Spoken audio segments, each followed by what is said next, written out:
मी जो व्यवसाय करते ना, हा भरपूर जणांना करायचा आहे आणि अशासाठी ना मला खूप सारे असे पर्सनल DM पण येतात आणि विचारतात पण सर्वजण, की ताई आम्हाला पण व्यवसाय चालू करायचा आहे. आणि ह्या जर्नीमध्ये मी एक गोष्ट शिकली आहे, की म्हणजे आयुष्यामध्ये भरपूर जण असे पण आहेत, की ज्यांना खरंच खूप गरज आहे ह्या व्यवसायाची किंवा कुठल्याही व्यवसायाची. हे असं तुम्हाला का सांगते मी, कारण मी भरपूर जणांशी बोललेली आहे आणि काहीकांचे मेसेज पण असे वाचलेले आहेत. तर मला खरंच खूप असं स्वतःला खूप बॅड फील होतं, की म्हणजे असं वाटतं, की अरे इतके जणांचे असे प्रॉब्लेम आहेत, मग त्या लोकांना खरंच हा व्यवसाय दिला पाहिजे.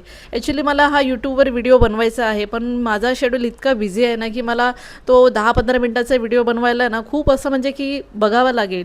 तो बनवणार तर आहे मी, पण ते कधी ते नाही सांगू शकत. तर त्यासाठी ना खरंच रिअली सॉरी. आता काही जणांचे असे प्रश्न असतात, की आम्ही इथे राहतो, तिथे राहतो, तर पोचेल का पीठ असं. तर बघा कुठेही पीठ पोचते. मी ऑल इंडियामध्ये पीठ पाठवते, नाही असं नाही.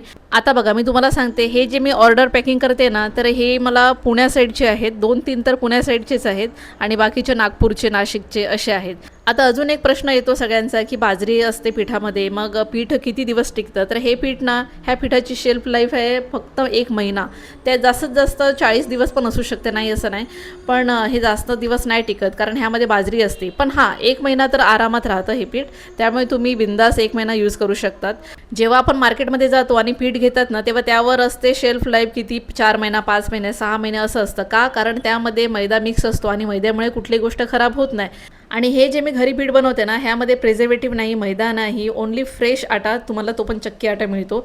त्यामुळे ह्याची लाईफ फक्त 1 महिना किंवा 40 दिवस बस. तुम्हाला पण ऑर्डर करायचं असेल तर नंबर पिन केलेला आहे, नक्की ऑर्डर करा. बाय.